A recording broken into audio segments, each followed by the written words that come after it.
Bonjour à tous, donc on va débuter ce troisième cours dans lequel on va commencer à aborder les interactions entre stress oxydant et chimiothérapie anticancéreuse. Un domaine que j'ai vraiment exploré dans ces 3 dernières années et où j'ai appris beaucoup de choses parce qu'il y a pas mal de choses qui ont bougé en fait dans ces 3 dernières années. Et donc on est vraiment dans la tradition du Collège de France d'enseigner la recherche en train de se faire, la recherche en train de changer, ce qui veut peut-être dire que ce que je vous dis aujourd'hui sera considéré comme très insuffisant dans 3 ans. Peut-être qu'il y aura eu beaucoup de découvertes d'ici là, mais on fera un autre cours à ce moment-là pour les mises à jour et les mises au point. Donc, quelques généralités sur la chimiothérapie anticancéreuse qui sont en fait sorties de 2 revues écrites par les pionniers américains du domaine, Bruce Schabner et Lawrence DeVita. Et c'était une véritable révolution parce que pendant longtemps, l'approche du cancer, c'était une tumeur, donc la tumeur on l'enlevait avec la chirurgie. Après, il y a eu Marie Curie et on a commencé à faire de la radiothérapie, même si au départ, on ne savait pas très bien faire. Et juste pour la petite histoire, Antoine Lacassagne, qui a eu la chaire de cancérologie à la fin des années 50, avait démissionné avec perte et fracas de l'Institut Curie, où il était responsable de la cellule qui avait mis au point les rayons, en disant que finalement, cette invention des rayons avait conduit les médecins à faire beaucoup plus de dégâts que de bien, et que finalement, les patients qui avant mouraient de cancer mouraient ensuite de brûlures et d'insuffisance médulaire à cause de la radiothérapie, et donc qu'il était temps de mettre un petit peu de science et un peu de méthode dans cette approche. Donc, des approches locales, des approches loco-régionales, et bien entendu, pour des maladies qui sont d'emblée diffuses, comme le sont par exemple les leucémies, puisque malheureusement, chez un patient atteint de leucémie, il y a autant de cellules leucémiques dans le crâne que dans les orteils. Donc pour ces maladies diffuses, il n'y avait aucune solution locale ou loco-régionale. Et donc des approches chimiques générales étaient en fait les seules approches qu'on pouvait développer à l'époque.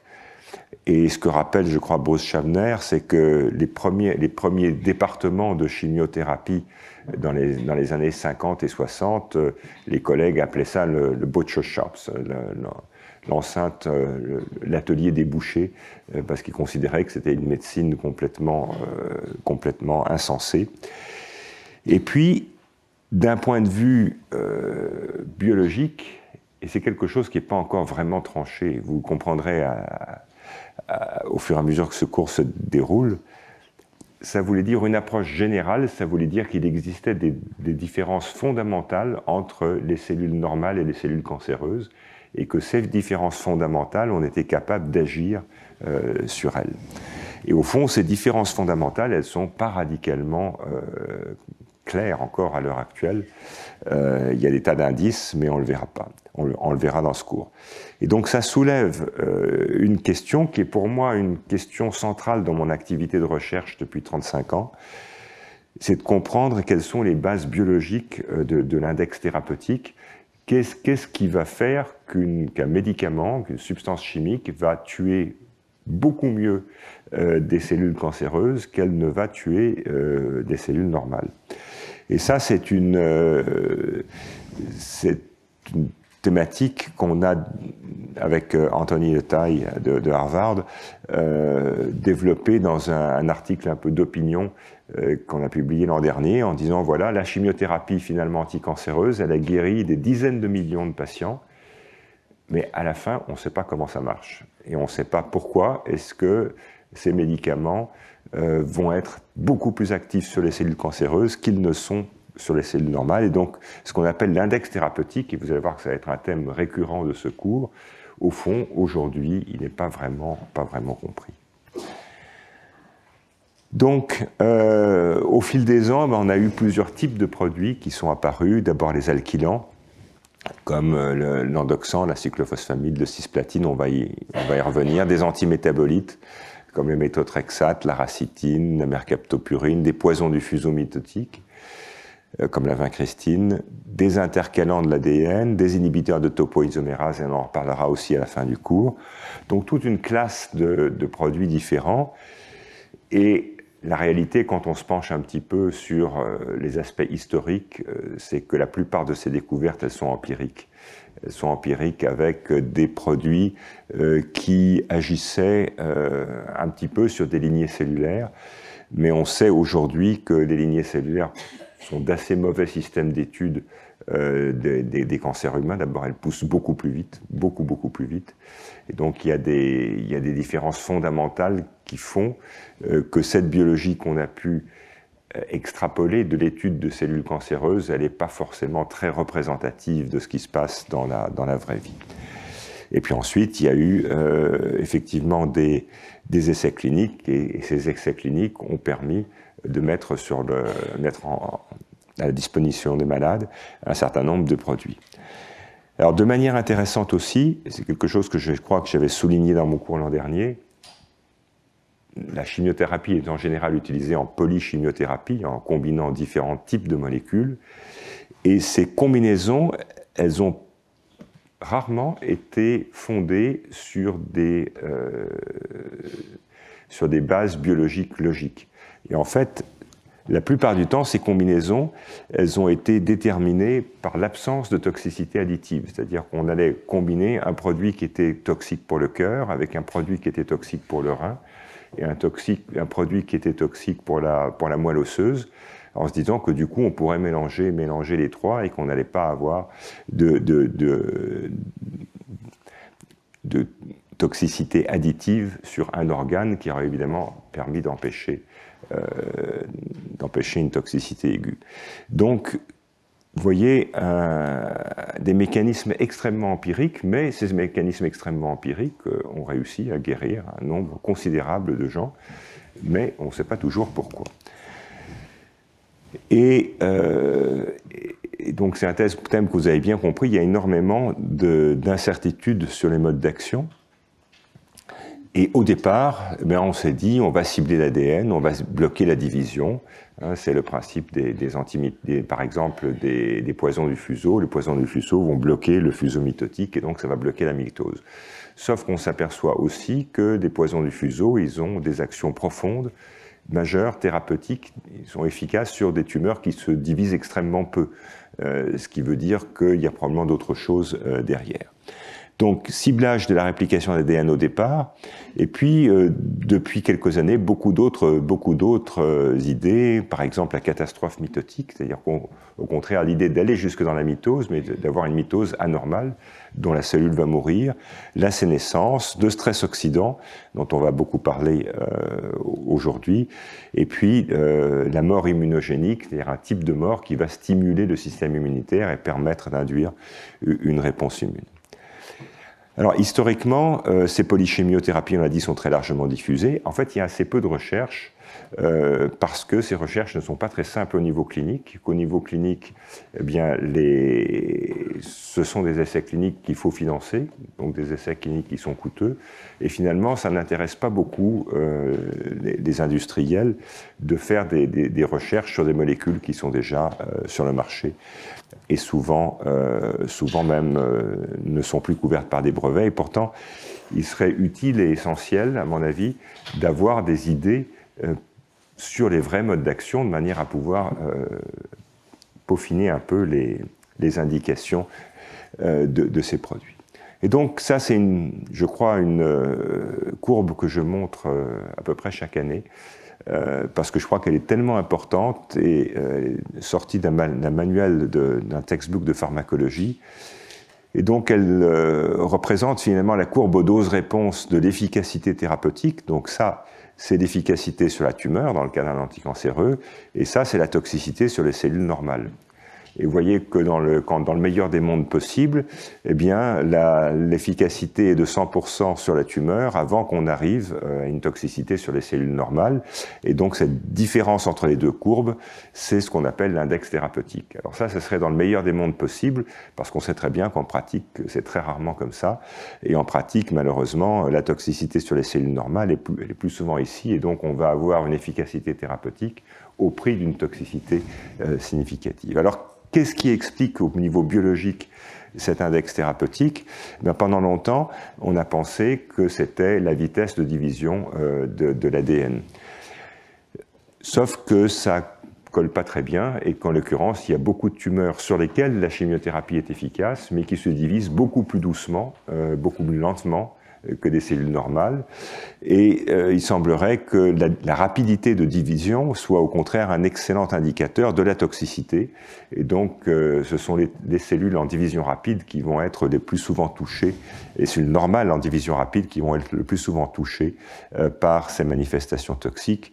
Encore une fois, ce qui soulève la question sur cette pratique empirique de quelles sont les bases moléculaires de la spécificité entre les types d'associations et les types de tumeurs. Donc ça, ce sont des figures sorties de la revue que j'ai écrite avec Tony Letaille. Donc il y a quand même quelques situations où on comprend. Alors, par exemple, il y a un gène dont on parle presque dans chaque cours en cancérologie, qui est P53. Et donc, on a pu, dans certaines circonstances, montrer qu'il y a un lien profond entre le statut P53, la présence de mutation ou pas, et puis la réponse thérapeutique. Et de manière intéressante, cette relation, elle peut être dans un sens ou dans l'autre. C'est-à-dire qu'il y a certaines tumeurs pour lesquelles la mutation de P53 va être une signature de l'inefficacité thérapeutique. C'est le cas, par exemple, dans les leucémies aiguës myéloïdes, où c'est extrêmement clair. Et puis, il y a à l'inverse des situations où, au contraire, il faut avoir une mutation P53 pour que la chimiothérapie puisse exercer son plein effet. Et ça a été décrit, par exemple, dans certaines formes de tumeurs du sein, où on sait que lorsque P53 est intact, eh bien, la chimiothérapie va activer P53, induire un arrêt de cycle, et cet arrêt de cycle va permettre la réparation de l'ADN et la rechute, alors que lorsque P53 est mutant, eh bien, on n'aura pas d'arrêt du cycle cellulaire, on va progresser vers des mitoses avec des chromosomes anormaux qui va conduire à la catastrophe mitotique qui va précipiter la mort. Et puis, il y a des situations où, on verra un exemple tout à l'heure, où, par exemple, avec des défauts de réparation, de système de réparation de l'ADN, comme par exemple BRCA1 ou BRCA2, eh bien, on sait qu'en réponse aux cisplatines, par exemple, eh bien, la présence d'une mutation de BRCA1 va être un facteur favorisant la sensibilité, et qu'au moment de la rechute, eh bien, on va récupérer en fait la fonction de BRCA1 ou BRCA2, c'est-à-dire que c'est cette correction de ce défaut qui s'accompagne de la rechute. Donc, des situations multiples et pas univoques dont on a déjà parlé rapidement. Donc là, une diapo que j'ai montrée dans un cours précédent aussi, qui montre le panorama des gènes de susceptibilité au cancer du sein et de l'ovaire, BRCA1, BRCA2, qui sont des protéines impliquées dans la réparation de l'ADN. Et donc, chez des sujets prédisposés, donc, qui ont une mutation d'un allèle, qui sont donc BRCA1 plus moins, eh bien, au fil des années, le deuxième allèle va être perdu dans certaines cellules, essentiellement dans le sein ou dans l'ovaire, et on ne sait toujours pas pourquoi, finalement, ce sont des tissus sensibles aux hormones qui sont à ce point sensibles à la carcinogénèse chez ces patients. Et ces cellules BRCA1 plus moins vont ensuite proliférer et donner naissance à ces tumeurs. Et donc, l'absence, cette fois-ci, de cette protéine de réparation va faire que ces tumeurs ne sont plus capables d'exercer une réparation de l'ADN normal par recombinaison homologue. Et donc, il y a d'autres voies de sauvetage qui sont activées, en particulier des voies par non-junction recombination. Et donc ça, c'est des travaux, vous voyez, qui ont été publiés il y a une quinzaine d'années et qui montraient de manière extrêmement claire que des patientes, c'est dans le cas de l'ovaire, des patientes qui présentent une inactivation de ce système de réparation, en fait, sont beaucoup plus sensibles aux cisplatines que les autres, traduisant donc une relation directe entre la capacité de réparer des défauts d'ADN, ou l'incapacité, en l'occurrence, à réparer l'ADN, et la réponse thérapeutique. Alors, la même chose a été décrite avec les inhibiteurs de PARP assez rapidement. Donc là aussi, quand il y a des défauts de réparation de l'ADN par recombinaison homologue, eh bien on sait que des inhibiteurs de cette enzyme qui va initier la réparation de l'ADN vont être particulièrement sensibles, et ça a été bien démontré, donc là aussi, de mémoire, dans le cas de l'ovaire, où le traitement par ce type d'inhibiteur de PARP a un effet clinique en entretien qui est tout à fait remarquable, et c'est devenu maintenant le traitement de référence. Alors, dans une revue très intéressante publiée par Jean-Christophe Marine, eh bien, tout n'est pas génétique. Tout n'est pas génétique, et donc le modèle classique dans lequel on a un traitement par un inhibiteur ciblé qui va permettre à la sélection clonale progressive des cellules qui ont eu une mutation qui va rendre insensible au traitement. Ça, c'est par exemple très bien documenté dans le cadre des inhibiteurs de kinase. On va avoir une sélection progressive de ces cellules mutées, où on peut induire la mutation, soit elle est préexistante, soit elle va être induite par le traitement, elle va conduire à une expansion de ces cellules mutées. Donc ça traduit le mécanisme, au fond, de résistance génétique. Ça, c'est très bien documenté, et c'est une des causes importantes de résistance. Et donc, ce que Jean-Christophe Marine décrit dans cet article de revue, c'est qu'en fait, il y a d'autres types de résistance. On peut avoir des résistances liées à de la variabilité transcriptionnelle ou une variabilité épigénétique. Donc pas des mutations génétiques, mais différence des profils de régulation de l'expression des gènes qui font que ces cellules qui ont des défauts ou des anomalies de régulation transcriptionnelle ou épigénétique vont être progressivement sélectionnées au moment de la résistance. Ou alors, ce qui a été aussi très étudié dans des modèles de MT en particulier, c'est qu'il peut y avoir une plasticité. Et cette plasticité fait qu'une cellule va changer complètement de répertoire transcriptionnel, changer complètement de répertoire épigénétique. Elle va, par exemple, se dédifférencier. Et cette dédifférenciation va être à l'origine d'une adaptation au traitement et d'une forme de résistance.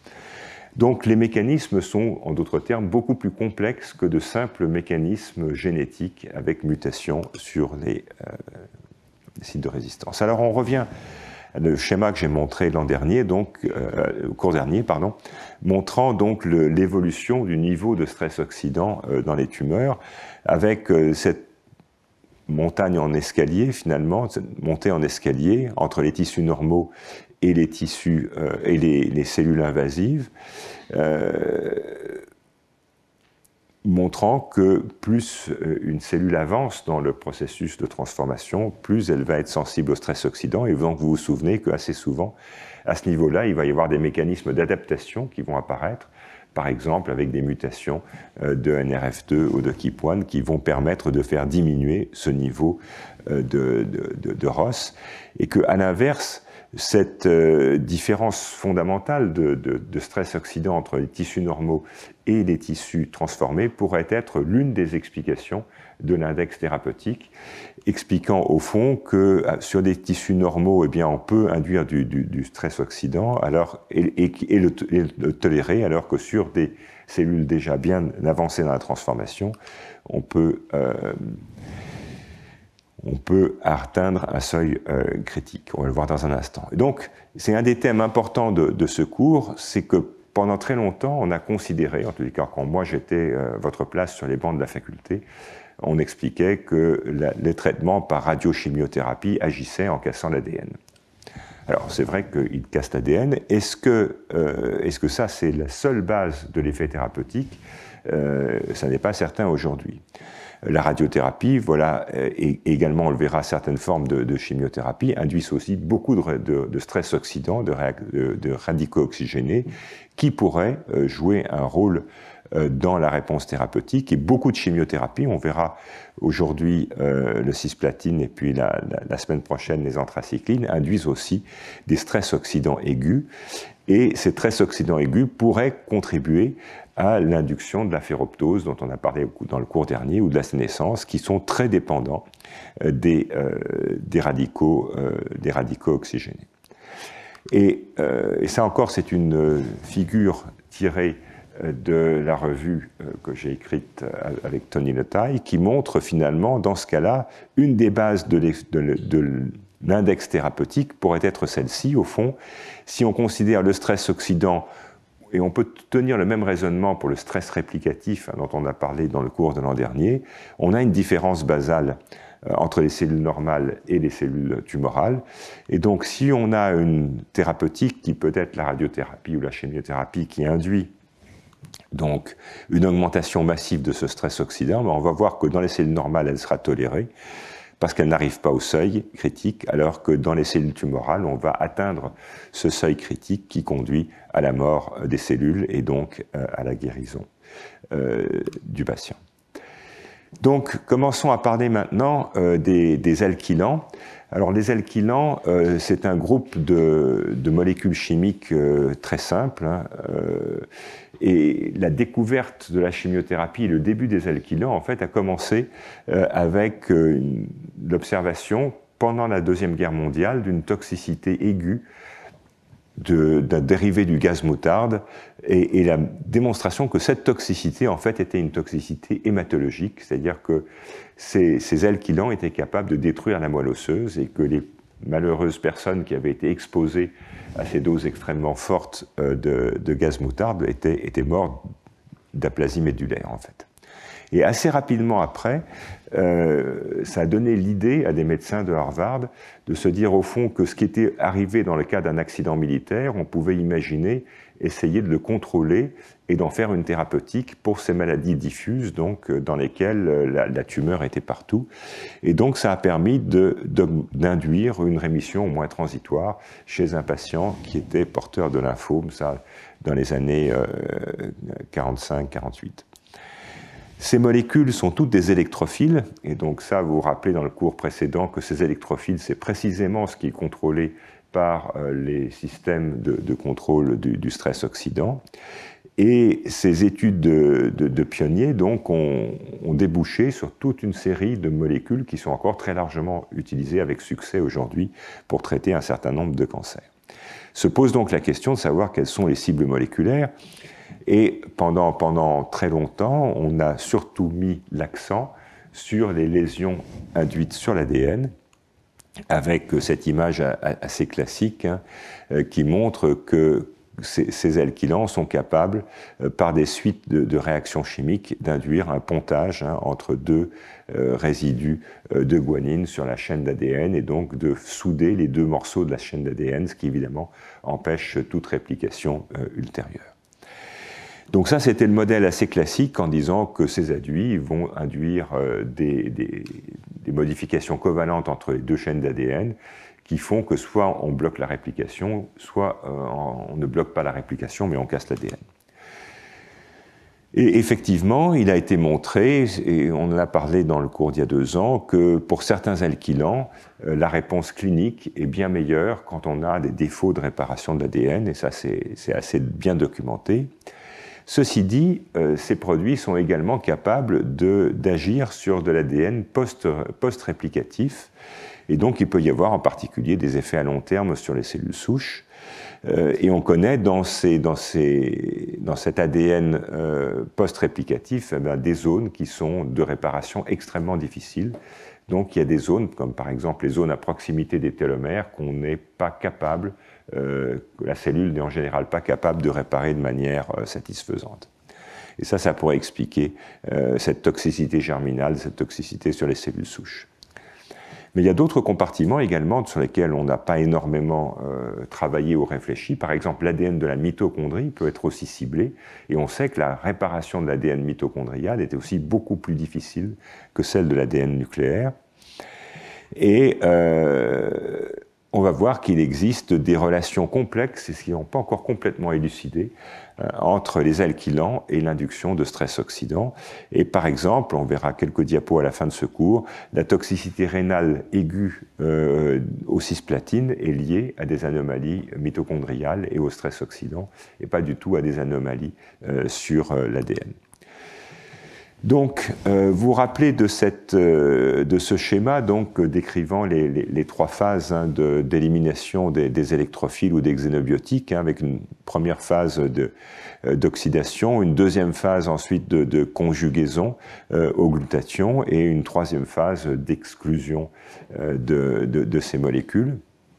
Donc, qui est un mécanisme extrêmement général qui contrôle la réponse à toute une série de toxiques, et en particulier des toxiques qui induisent du stress oxydant. Vous vous rappelez que tout ce système est sous la dépendance de ce facteur de transcription NRF2, et vous rappelez que les mutations de NRF2, par exemple, qu'on observe dans les tumeurs, eh bien, si on les insère dans le génome des mouches, ces mouches deviennent résistantes aux insecticides, montrant que le mode d'action des insecticides, comme d'ailleurs d'un certain nombre de produits qui bloquent la croissance des plantes, répondent à ces mécanismes. Donc, le glutathion participe à la détoxification d'un certain nombre d'agents électrophiles, et je vous ai dit que les alkylants étaient des électrophiles, et donc les alkylants vont être détoxifiés au fond par ce système, ce qui veut dire que quand ce système est massivement induit, par exemple avec des mutations activatrices de NRF1, eh bien on va avoir une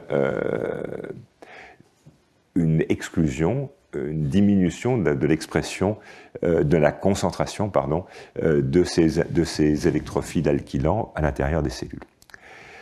Alors, il y a des choses qui ne sont pas encore très bien comprises, mais c'est que des études qui ont été faites chez les plantes ont montré qu'il existait des effets mémoire de l'activation de ce système de protection contre les électrophiles. Et donc, que quand on a fortement activé ce système-là, eh bien, la cellule va garder une mémoire probablement épigénétique, du fait qu'elle a été soumise à ce stress oxydant, et donc elle va réagir beaucoup plus fort la deuxième fois. Et ça, c'est très bien étudié chez les plantes, et on sait par exemple une plante qui a été soumise à une sécheresse, elle va réagir contre la sécheresse, le manque d'eau, par l'activation de ce système, et qu'ensuite elle sera plus résistante à une deuxième sécheresse. Et donc ça, si on fait un parallèle avec la radiothérapie ou chimiothérapie, bien, ça pourrait expliquer qu'après qu'une tumeur ait été soumise à certains types d'agents, eh bien, secondairement, même plusieurs années après, elle va être résistante à ce même type d'agent, au fond, parce que ce système de protection du stress oxydant aura été induit, et la cellule gardera la mémoire épigénétique qu'elle a été stressée, et elle va répondre beaucoup plus vite, ce qui veut dire que la thérapeutique sera moins efficace. Donc, juste une diapo pour vous rappeler que cette synthèse du glutathion, elle est réalisée par ces deux enzymes qui sont limitantes. Elle demande la capture de cystine puis de cystéine. Elle est régulée par NRF2.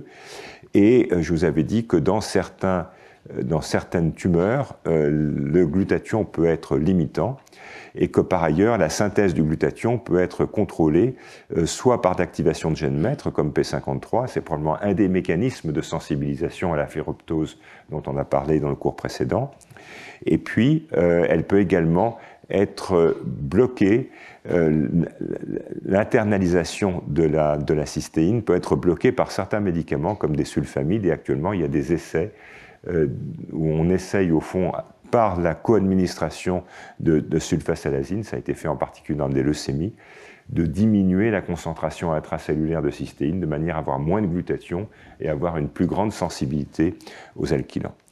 Mais il y a également d'autres agents qui sont des poisons, pas très utilisables en clinique, hein, avec un composé qu'on appelle la BSO, par exemple, qui permet l'inhibition de cette enzyme, et donc qui va diminuer fortement la quantité de glutathion disponible à l'intérieur de la cellule.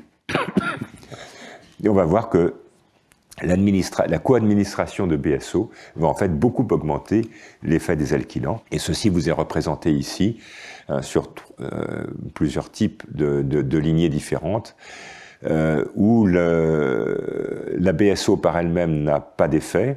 Des alkylants vont avoir un effet, mais un effet transitoire. Et vous voyez que si on conjugue les deux, donc on diminue la synthèse de glutathion, et bien on va avoir une rechute qui est très retardée. Et ça se voit très bien sur les courbes de survie. Vous voyez que les survies en présence du traitement alkylant et de BSO eh bien, sont toujours bien meilleures qu'avec l'un des deux, démontrant donc que dans ce modèle-là, le glutathion participe à la neutralisation. Alors, soit une neutralisation chimique, hein, soit un export carrément des molécules d'alkylant, et donc diminue son effet thérapeutique. Donc ça, c'est la preuve de concept, au fond, que la modulation in vivo de la quantité de glutathion disponible dans une cellule est une intervention qui a un impact thérapeutique possible. Et donc, dans cet exemple, c'est toujours les mêmes travaux, on voit qu'on a une induction de mort, vous voyez, qui est très supérieure avec la combinaison des deux traitements. Et ceci est effectivement le reflet d'une forte diminution du glutathion intracellulaire in vivo. Donc, parce qu'on a épuisé le glutathion, on a sensibilisé fortement à l'action de ces alkylants. Donc, en conclusion pour cette partie, hein, je dis chimiquement, beaucoup d'alkylants sont des électrophiles. Donc, ils vont être neutralisés et ou exportés sous l'effet du glutathion. Et d'ailleurs, en médecine, certaines toxicités aiguës de ces alkylants, comme par exemple la toxicité sur la muqueuse vésicale, parce que certains de ces produits sont éliminés par le rein, eh bien, ils sont traités par des dérivés du glutathion. Et donc, on va injecter en fait du glutathion pour protéger la vessie. Donc, ça pose la question, évidemment, des liens qui peuvent exister entre la chimiosensibilité intrinsèque d'une tumeur et le niveau initial de glutathion dans celle-ci. Et on revient bien sûr puisque vous vous rappelez que NRF2, le facteur de transcription qui contrôle cette synthèse de glutathion dans la vraie vie, quels sont les rapports, au fond, entre le statut de NRF2, en particulier le statut muté ou pas muté, et la réponse thérapeutique qui peuvent être observées. Et donc ça, on va voir un certain nombre d'exemples dans le cas du cisplatine, où ça a été très étudié et pour lesquels les relations sont assez claires. Donc le cisplatine, c'est un alkylant, vous voyez, avec un atome de platine qui est maintenu au sein d'autres résidus chimiques. Et cet atome de platine, on sait qu'il est capable de se lier à beaucoup de choses. Il peut se lier à certaines bases sous forme d'un adduit simple. Il peut, comme tout à l'heure pour les dérivés du gaz moutarde, il peut se lier à deux brins d'ADN différents et donc créer cette liaison qui est la plus dangereuse, celle qui va souder les deux brins d'ADN ensemble. Il peut se lier sur deux bases mais sur le même brin d'ADN avec donc une rupture intrachaîne. Et puis il peut également lier l'ADN à des protéines. Et on sait que ces adduits covalents entre l'ADN et les protéines sont des dégâts qui sont particulièrement toxiques, enfin, des obstacles qui sont particulièrement toxiques pour les cellules. Et se pose donc au sein de toutes ces possibilités de savoir au fond quelle est la cible qui est vraiment importante pour la cellule. Et la réponse, en fait, c'est qu'on ne sait pas très bien. D'autant plus que quand on commence à faire un peu de biochimie, on s'aperçoit que seuls 10% des atomes de platine sont liés à des acides nucléiques, 90% sont liés à des protéines. Et donc, ça pose la question de savoir, au fond, quels sont les véritables interactants, quels sont les interactants qui sont importants pour la réponse thérapeutique. Est-ce que c'est l'ADN du noyau? Est-ce que c'est l'ADN mitochondrial? Est-ce qu'il va y avoir des effets redox secondaires? Et est-ce que ça peut être même des enzymes régulant le métabolisme redox, hein, puisque vous vous rappelez que toutes ces enzymes impliquées dans le métabolisme redox, elles sont caractérisées par des atomes de soufre ou des atomes de fer, et qui peuvent être ciblés de manière très efficace par ces alkylants. Alors juste un exemple dans une publication récente qui montre donc ça sont des travaux sur une lignée cellulaire, traitée par du cisplatine. Et vous voyez que dans cette situation-là, on a une induction de sénescence, donc de vieillissement cellulaire accéléré, qui est manifesté ici par cette couleur bleue. Donc c'est pas de la mort dans ce cas-là, c'est de la sénescence. Et cette sénescence, elle est essentiellement bloquée par un précurseur du glutathion, la N-acétylcystéine, qui va bloquer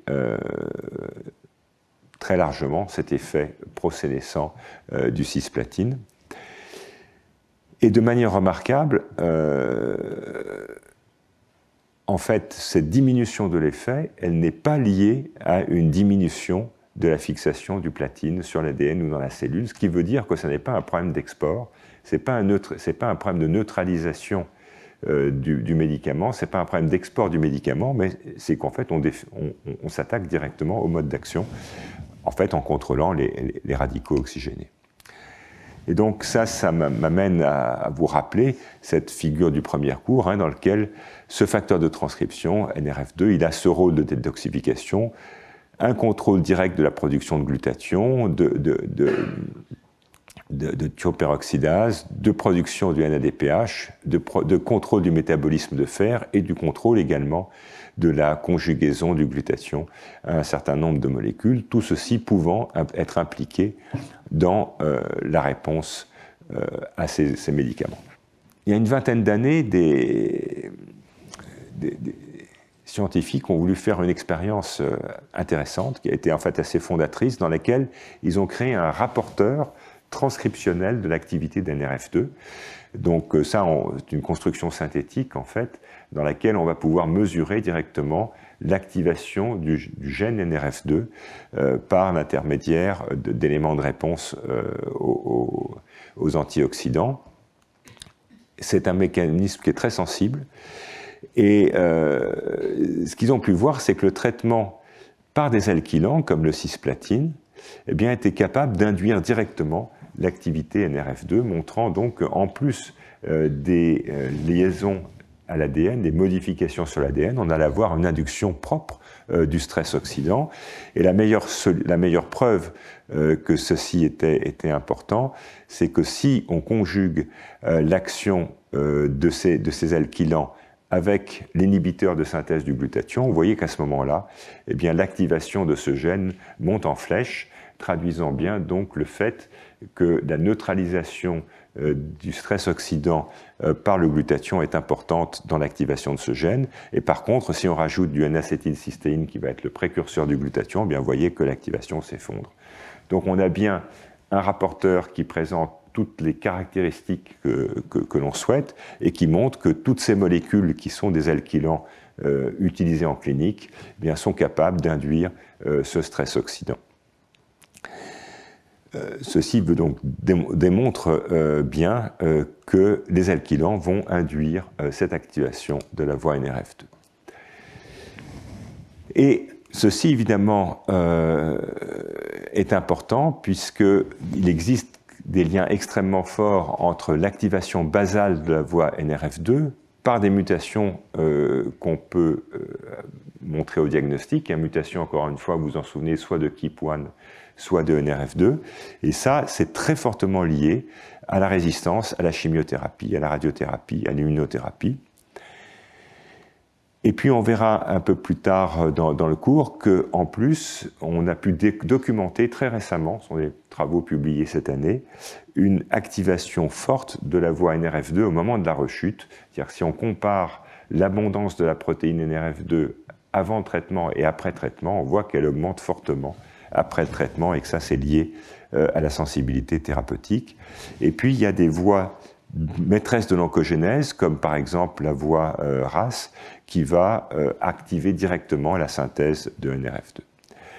Et ceci posait donc la question de savoir si on pouvait avoir une pharmacologie de cette voie NRF2. Est-ce qu'on peut concevoir des inhibiteurs de NRF2 qui pourraient sensibiliser à l'action thérapeutique? On verra que pour l'instant, il n'y a pas encore vraiment de médicaments qui soient utilisables. On a trouvé des inhibiteurs, mais en fait, ils sont extrêmement toxiques et pas utilisables en clinique. Alors, ces liens cliniques entre réponse aux alkylants, principalement réponse aux cisplatines et la voie NRF2, elles ont été beaucoup étudiées dans les cancers ORL, œsophage ou poumon, pour lesquels ces mutations sont relativement fréquentes. C'est jusqu'à 25% des tumeurs. Et ce qui est intéressant, c'est que certains de ces gènes cibles de NRF2, comme NQO1 ou GSPT1, ont des polymorphismes qui sont associés au développement des cancers. Et ça a été décrit en particulier au Japon, où ces polymorphismes sont fréquents. Et donc, ça suggère qu'il y a une activation de cette voie qui contribue pas seulement à la sensibilité thérapeutique, mais également au développement de ces tumeurs. Ces mutations sont fortement associées à la résistance à la radiothérapie, on le verra dans le dernier cours. Elles sont plutôt tardives, ce ne sont pas des mutations qui vont initier la maladie, ce sont des mutations de progression, puisque finalement elles surviennent au moment où la tumeur commence à s'empoisonner avec ses propres ROS, et elles sont très liées par contre au pouvoir métastatique. Et des travaux qu'on ne décrira pas montrent qu'elles sont... Ces mutations au diagnostic sont fortement liées à la résistance d'emblée aux cisplatines à travers une résistance de la ferroptose, donc ce mécanisme de mort qu'on a vu dans le cours précédent. Alors des travaux récents, là aussi, qui ont été publiés cette année, ont pu montrer qu'en fait, dans des lignées, on ne sait pas encore si c'est le cas chez les patients, mais il peut y avoir des mutations de résistance aux cisplatines qui sont directement liées à l'exposition aux cisplatines et qui touchent essentiellement KEAP1, ce qui crée un modèle en fait qui ressemble exactement à ce qu'on connaît bien pour les traitements ciblés, dans lesquels on a une sensibilité initiale, on applique un traitement ciblé, on va muter la cible et après avoir muté la cible, bien sûr, on a une résistance. Et bien, dans le cas du couple finalement KEAP1, NRF2 et cisplatine, on peut avoir la même chose, au moins dans des lignées. On sait pas encore si c'est vrai chez les patients. Et donc ça, c'est juste certaines des données de ce papier qui montrent que, au fond, en cultivant ces cellules avec du cisplatine, on peut obtenir des mutants résistants, et que ces mutants résistants qui vous sont représentés ici, ils vont avoir d'abord des grosses différences d'expression basale de ROS, des modifications d'expression de NQO1, et que dans au moins la moitié des cas, on va avoir sélectionné des mutations de KEAP1. Dernière figure de ce papier, encore une fois publié très récemment, qui montre de mémoire dans des cancers ORL que l'expression en protéines de NRF2, que vous pouvez voir ici, en fait, a un rôle pronostique important sur la survie post-traitement par le cisplatine, montrant que des patients pour lesquels le niveau de la protéine est élevé, ce qui suggère que ce sont des patients chez qui on a des mutations de KEAP1, eh bien, ils vont avoir un pronostic qui est beaucoup moins favorable que ceux pour lesquels l'expression de la protéine est faible. Et puis, c'est ce que je vous disais tout à l'heure, le niveau d'expression de la protéine va souvent augmenter de manière forte au moment de la rechute, suggérant donc que l'augmentation de cette protéine participe au mécanisme de rechute. Alors, indépendamment des effets propres sur la tumeur, il y a également des effets qui ont été décrits sur le micro-environnement. Et en particulier, il a été montré qu'un des mécanismes probablement ancestraux qui ont concouru au développement de cette voie NRF2, c'est qu'en fait, NRF2 serait, entre autres, un mécanisme de rétrocontrôle sur l'inflammation, particulièrement par exemple sur l'inflammation induite par l'activation de NOX2. Vous vous rappelez, NOX2, c'est cette enzyme qui va utiliser du NADPH pour fabriquer des radicaux oxygénés pour tuer les bactéries. Alors ça, c'est très bien de tuer les bactéries, mais quand on produit trop de radicaux oxygénés, la cellule elle-même va souffrir. Et donc, dans ce cas-là, il est clair que l'activation de la voie NRF2 est un mécanisme de protection, c'est un mécanisme, au fond, de désactivation de ces radicaux oxygénés pour protéger la cellule une fois que celle-là aura pu tuer ces bactéries. Et effectivement, des études menées sur la souris KO NRF2 ont montré que celles-ci sont beaucoup plus sensibles à des troubles auto-immunitaires parce qu'elles ne sont pas capables ou elles sont moins capables d'éliminer cette inflammation qui est, encore une fois, la conséquence du stress oxydant, et en particulier, dans ces cas-là, dans les NRF2-KO, on va avoir une hyperactivation de voies d'inflammation comme NF-κB ou comme STING qui va contrôler la voie interféron. Et donc, ces voies d'inflammation vont être fortement activées et ceci démontre évidemment génétiquement que NRF2 participe à l'extinction de ces mécanismes d'inflammation. Et donc, dans le contexte des tumeurs, et c'est évidemment un reflet de ce qu'on vient de dire plus haut, eh bien, l'activation constitutive de NRF2 par des mutations de KEAP1 ou de NRF2 va conduire à un échappement au système immunitaire. Et cet échappement du système immunitaire, il est en fait le résultat d'un certain nombre de composantes. Il y a moins de lymphocytes CD8, il y a moins d'interféron gamma. C'est ce qu'on appelle en immunologie des tumeurs froides.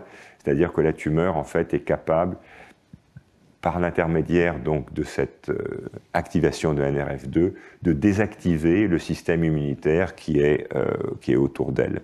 Et donc la conséquence, bien entendu, c'est une moins bonne réponse aux immunothérapies qui nécessitent évidemment que les cellules immunitaires soient présentes et soient activables.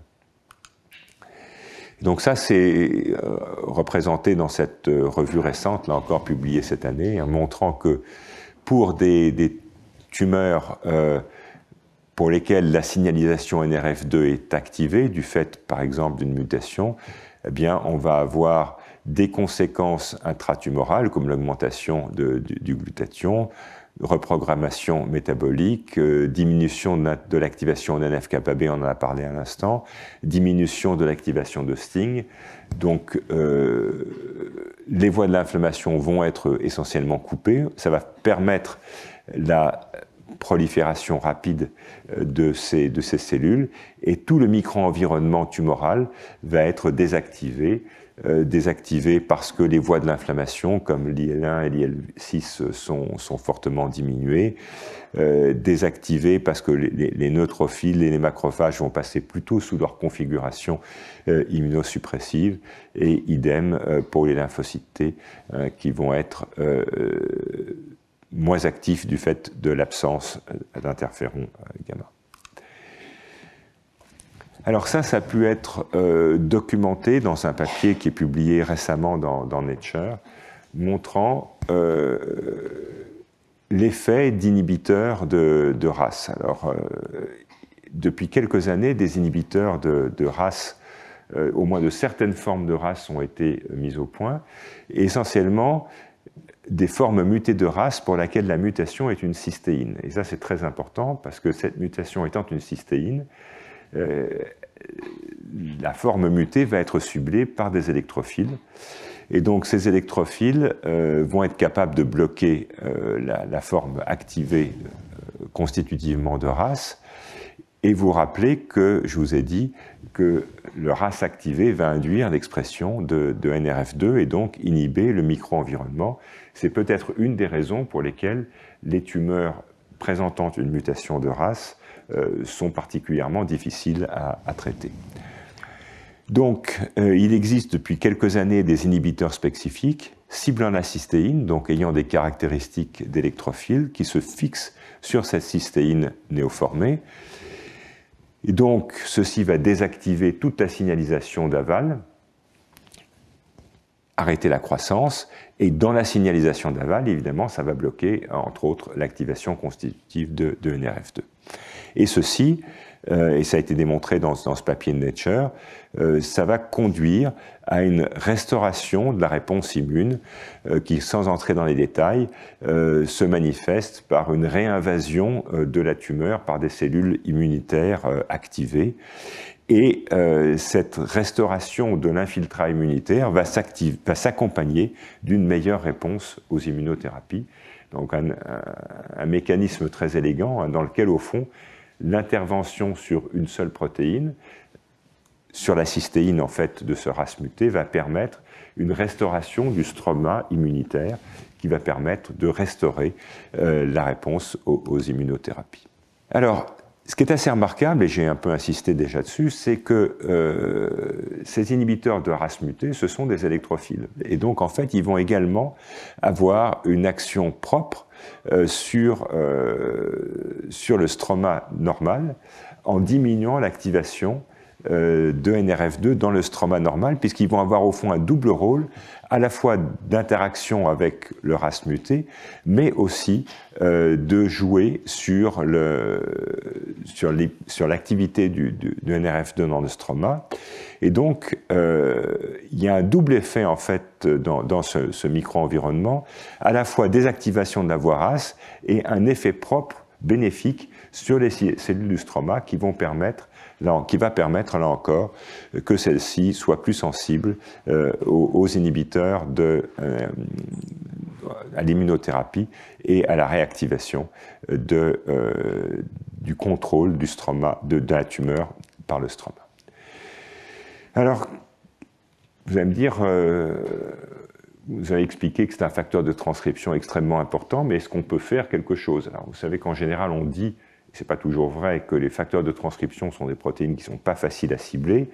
C'est vrai, mais on sait le faire quand même dans certaines circonstances, entre autres maintenant avec des techniques de dégradation induite. Et beaucoup d'efforts, beaucoup de travaux ont porté sur le ciblage de NRF2. Et à travers quelques exemples, vous allez voir qu'on a maintenant un certain nombre d'inhibiteurs. Le problème, il y a deux problèmes. D'une part, ils ne sont pas très faciles à utiliser in vivo, et d'autre part, ils ont beaucoup d'effets également sur les cellules normales. Et ces effets sur les cellules normales vont pas mal gêner leurs utilisations. Alors, un premier inhibiteur, vous voyez, est apparu il y a une dizaine d'années. Et on voit qu'il a un effet. Donc, ça a été validé dans des tumeurs avec mutation de KEAP1, donc NRF2 basal, hyperactivé de manière basale. Et donc, cet inhibiteur se lie directement à NRF2 et il va déstabiliser la protéine et donc diminuer l'expression des gènes cibles. Donc, il fait ce qu'il faut faire. Il diminue l'activité des gènes cibles. Hein. NQO1, c'est une des cibles classiques de NRF2. Vous voyez, ça baisse de moitié. Ça baisse pas non plus de 100%, hein, mais ça baisse de moitié. On diminue le glutathion, on diminue la capacité antioxydante. Donc, ça, c'est tout ce qui est attendu. Ça ralentit un peu le nombre des colonies en fonction de la dose, donc il y a un effet antitumoral, idem sur la croissance en boîte de Petri, mais vous voyez que ce n'est pas non plus noir et blanc, hein, c'est un effet relatif. Et les effets synergiques, en fait, ils sont surtout vus en conjonction avec d'autres agents, comme avec par exemple du cisplatine. Et quand on essaye in vivo, ben là aussi, c'est essentiellement avec des dérivés de platine, on va avoir un effet synergique. Mais vous voyez qu'on bloque la croissance tumorale, on ne détruit pas la tumeur, on l'empêche simplement de pousser, mais c'est déjà pas mal. Et si on regarde des marqueurs de prolifération, on va voir qu'effectivement, c'est l'expression de NRF2, on voit qu'on diminue fortement l'expression de NRF2. Donc, il y a eu beaucoup d'espoir hein, quand ce papier a été publié. Ça a été un citation classique, mais en fait c'est très toxique. C'est pas très facile à utiliser in vivo.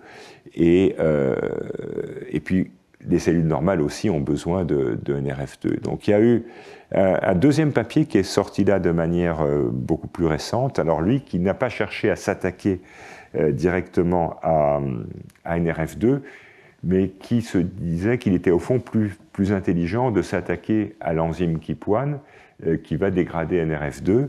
Et donc, ces auteurs ont réussi à trouver, on ne sait pas très bien comment, une petite molécule qui se fixe spécifiquement sur les mutants. Donc, c'est une petite molécule qui probablement se fixe sur des régions de la protéine qui normalement ne sont pas exposées, inaccessibles dans la protéine normale, mais qui sont accessibles sur les mutants et qui vont au fond être capables de reconfigurer les protéines mutantes pour qu'elles retrouvent leur activité.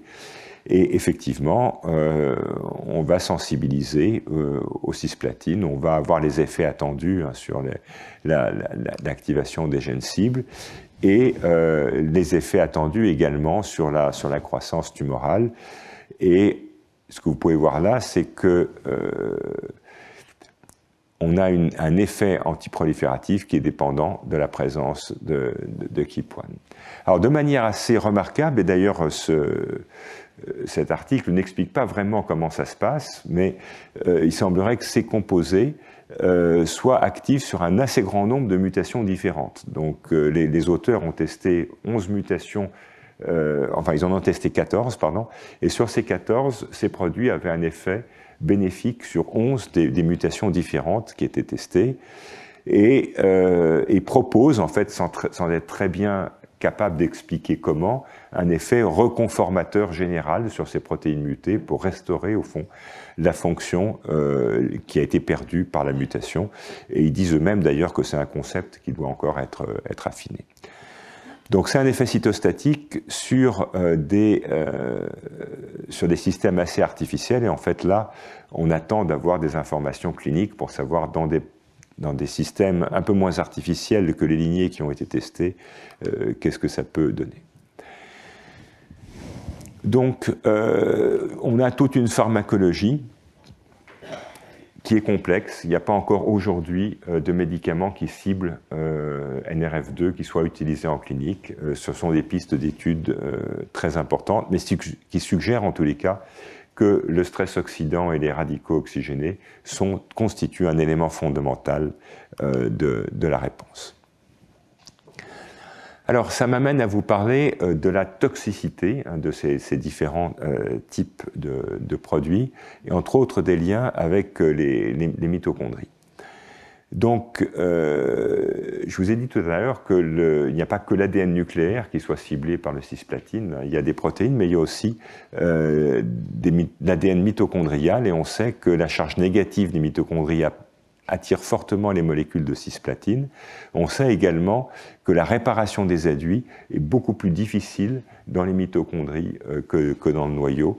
Les systèmes sont beaucoup plus rudimentaires, et ça suggère qu'il puisse y avoir un effet des adduits des ADN mitochondriaux et des défauts mitochondriaux qui sont induits par le cisplatine vers à la réponse thérapeutique. Et en tous les cas,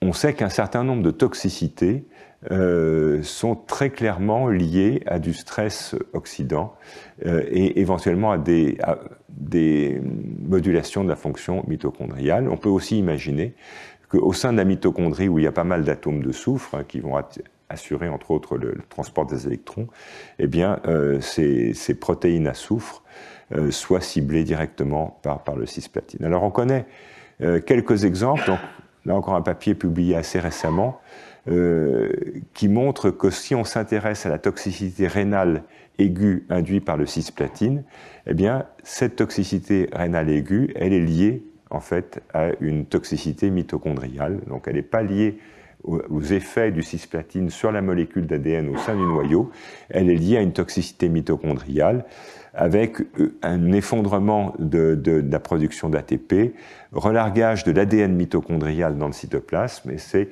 le relargage de l'ADN mitochondrial dans le cytoplasme qui va être suivi de l'activation de la voie de détection des acides nucléiques cytoplasmiques, la voie C-gasting, qui conduit à une inflammation aiguë.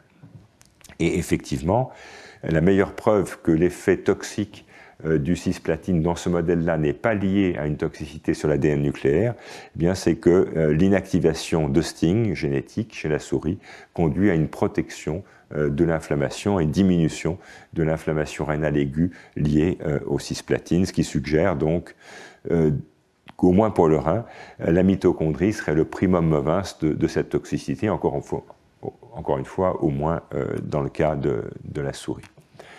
Et donc, des travaux, là aussi très récents, ont été encore plus loin, cette fois-ci pour examiner, étudier l'effet du gène NRF2 sur cette toxicité rénale aiguë, en comparant finalement de manière assez simple la toxicité rénale du cisplatine chez des souris sauvages ou des souris inactivées pour NRF2, et ils peuvent démontrer l'existence d'une toxicité mitochondriale immédiate avec une induction massive de ROS, une réponse NRF2, et l'inactivation génétique de NRF2 aggrave beaucoup ces lésions, montrant encore une fois que dans le cas de ces lésions rénales, c'est le stress oxydant et pas les dégâts sur l'ADN qui sont responsables de la toxicité. Et on n'insistera pas dans ce cours, mais sachez qu'il existe des données extrêmement similaires pour la toxicité auditive de ce type de molécules alkylantes. Il y a une toxicité sur les cellules ciliées de l'oreille interne, et cette toxicité, là aussi, pour ces cellules qui ne se divisent pas, évidemment, fait appel à une toxicité aiguë par les radicaux oxygénés, et elle est modulée par l'absence ou pas de NRF2. Donc juste quelques données sans entrer dans les détails. Vous voyez que là c'est la production d'ATP et vous voyez qu'on part d'un niveau identique et un jour après l'exposition au cisplatine, on a un effondrement de la production d'ATP en l'absence de protection par NRF2 avec des additions, des accumulations lipidiques dans les tubes rénaux, des lésions inflammatoires, suggérant donc qu'une partie des effets redox serait liée à des troubles mitochondriaux et donc modulés par la présence ou l'absence de NRF2.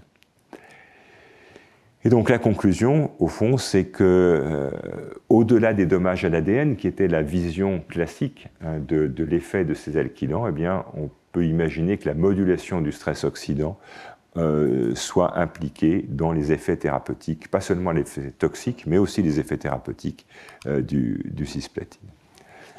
Alors pour conclure sur cette partie, j'espère vous avoir convaincu que la disponibilité du glutathion conditionne la réponse aux alkylants, au moins en partie par une neutralisation immédiate et l'export de ces alkylants en dehors de la cellule, que les alkylants ou certaines mutations oncogéniques comme RAS sont capables d'activer immédiatement la signalisation NRF2 et que le niveau de base de l'activation basale de NRF2 est très lié à la réponse à la résistance de novo ou acquise au cisplatine.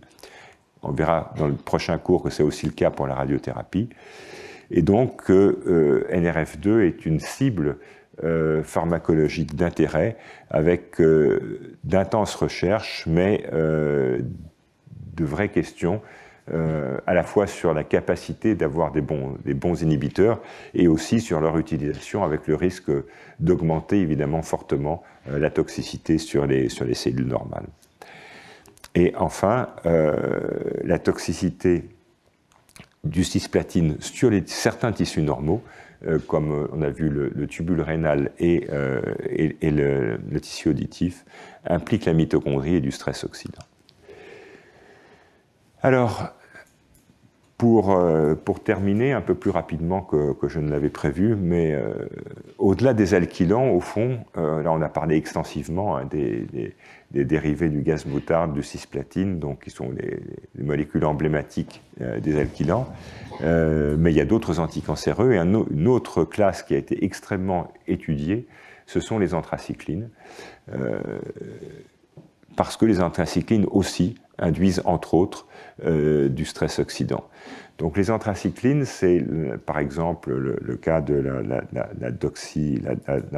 la donorubicine, la doxyrubicine, toute une famille en fait d'antibiotiques anticancéreux qui ont des effets anticancéreux absolument majeurs et qui ont des modes d'action multiples, comme c'est souvent le cas pour des molécules naturelles.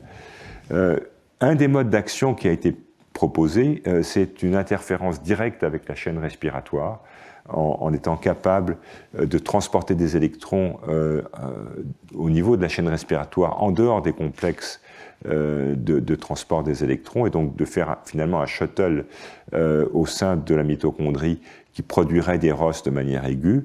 Il y a également une action sur les topoisomérases qui est bien connue, avec la capacité de ces molécules à bloquer l'action des topoisomérases, et on sait par exemple que la toxicité cardiaque de ces molécules est liée directement à l'expression de la topoisomérase. Ça a été bien montré chez la souris. On a également des capacités d'avoir une action d'intercalation dans l'ADN. Cette intercalation va modifier la topologie de l'ADN, elle va modifier l'ancrage des nucléosomes, elle va modifier l'expression génétique. Donc au fond, vous voyez qu'il y a beaucoup de mécanismes qui ont été proposés et on ne sait pas très bien au fond, d'une part, quels sont ces mécanismes qui existent dans la vraie vie, et d'autre part, dans la vraie vie, j'entends dans un organisme entier, et d'autre part, quels sont ces mécanismes qui vont participer à l'effet thérapeutique. Alors, on sait une chose quand même, c'est qu'il existe des inhibiteurs purs de topoisomérase, comme les toposides, par exemple, qui sont des médicaments très largement utilisés en clinique. Et on sait que les effets anticancéreux des anthracyclines sont très supérieurs à ceux de l'étoposide.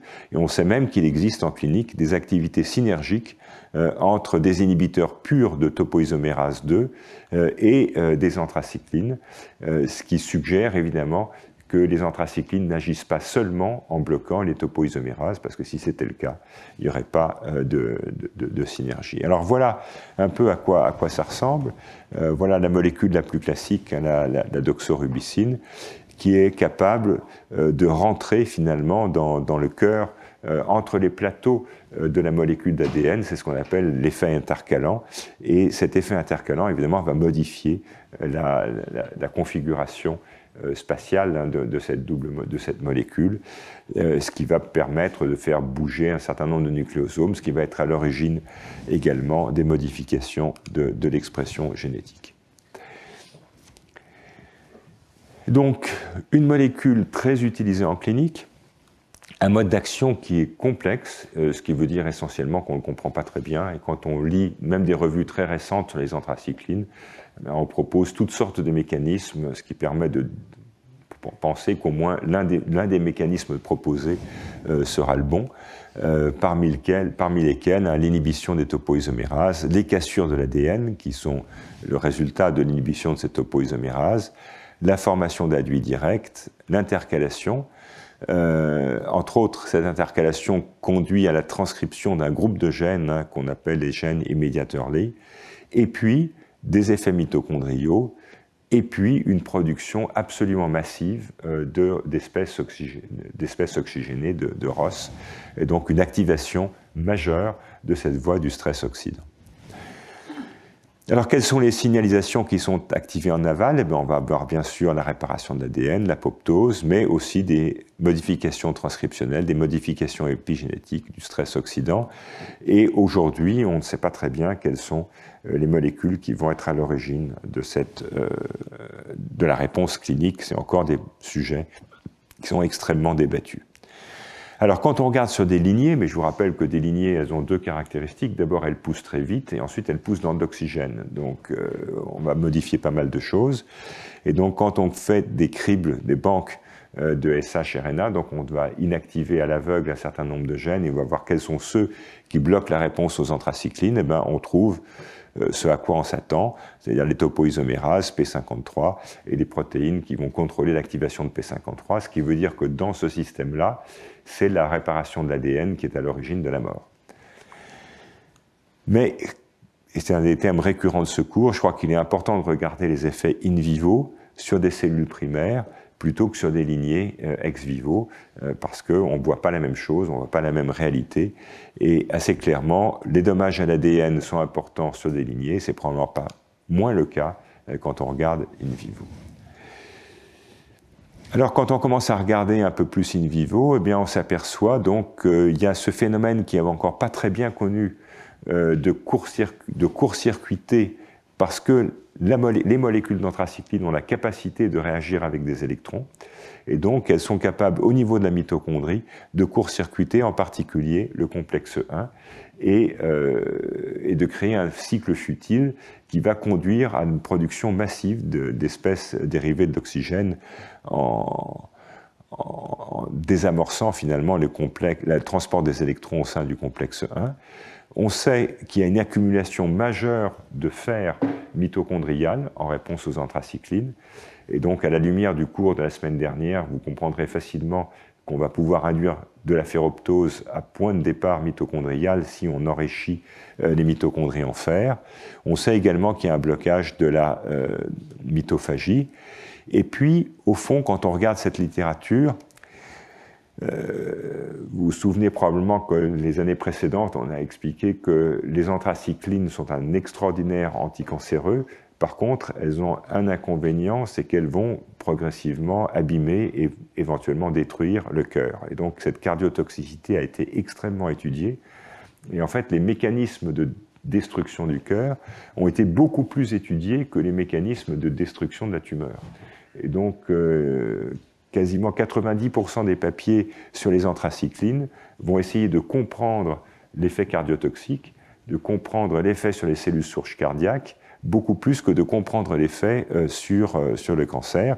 Et je vous disais que chez la souris, au moins, on sait que cette cardiotoxicité, elle est extrêmement liée à l'expression de la topo2 bêta, ce qui veut dire que par extension, on s'est dit que l'action sur les topoisomérases était aussi importante sur l'effet antitumoral, mais ça n'a jamais été vraiment bien établi. Et donc,